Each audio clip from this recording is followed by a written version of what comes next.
This is my granddad Alex and my grandma Wendy. They met each other when my grandma was 14 and my granddad was 19. 5 years later, they got married and started a large family.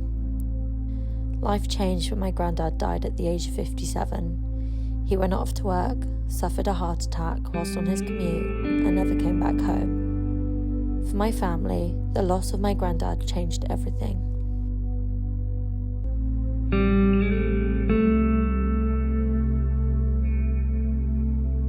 It was just a beautiful, lovely family with a mum and dad who loved each other, with 4 children who were well loved, well looked after. And, you know, there was cubs, there was brownies, there was guides, there was swim school, there was football on a Saturday for my brothers. It was just a happy life, a really happy life, and I was really loved.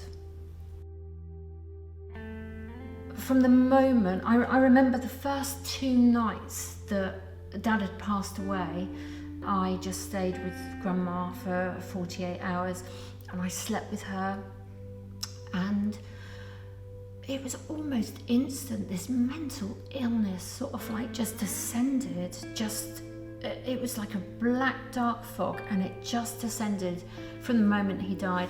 And from the moment he died, she said, "Without your father, I'm nothing. Without your father, I'm not going to be able to cope. I can't cook, I can't clean."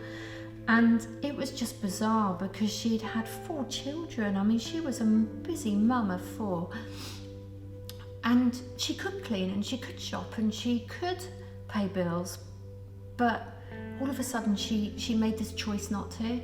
So it was very quick, and she got referred to psychiatric services in Wokingham, and literally we were just on years of therapy, treatment, psychiatric nurses. They tried everything, and us as a family, Auntie Simone, me, Uncle Lou, Uncle Ben, we tried everything to pull her out of this hole, and nothing worked, and there was just no going back. If someone said to me, "Did you have a good childhood?" Yeah, I did. And if someone said, "Were you loved?" I was so loved, and I felt loved, and I couldn't have had a better childhood.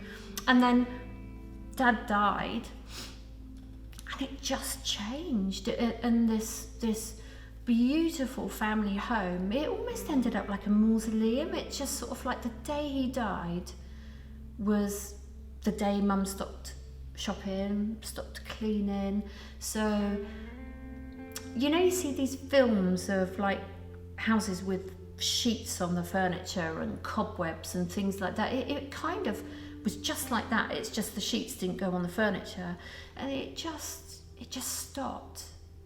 And it reminds me of that film, you know, 4 Weddings and a Funeral, where there's that poem like "Stop all the clocks, you were my north, my south, my east, my west," and it was very much like that, where Dad died and our lives stopped and they changed forever. And they didn't change for the best, because we then had to deal with 17 and a half years of mental illness.